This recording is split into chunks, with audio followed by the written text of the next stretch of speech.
this video thus far, and that is my liberal talk of cut content.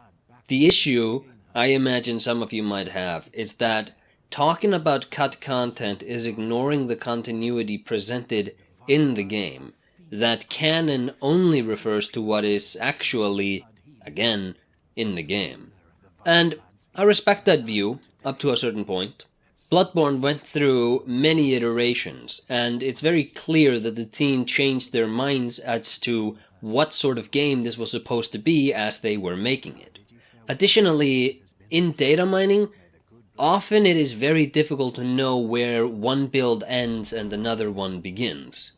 And much of what the Bloodborne data mining community has discovered is stuff which was cut because FromSoft decided to go a different direction.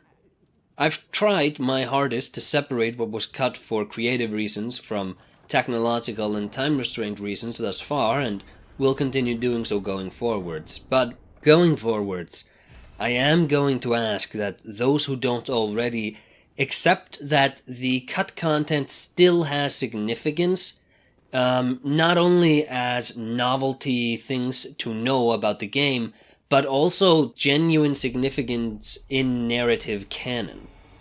The problem with dismissing all of it on the grounds that only what made it into the game is canon is that, one, if you care about the game on its own merit, you should probably care about what the creative vision was.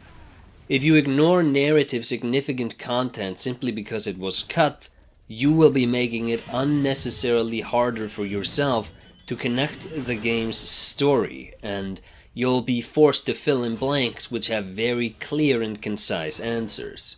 And two, what made it to retail wasn't the most important stuff, but rather the easiest to assemble stuff.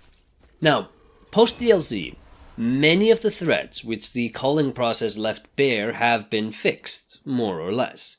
But in the interest of a deep dive on this game, cut content is still on the table, if only because it warrants knowing about. I will continue making a distinction from what I believe was cut for creative reasons and what I believe was cut for technological reasons. And if you don't like what this does to the canon, you don't need to accept all of it as fact.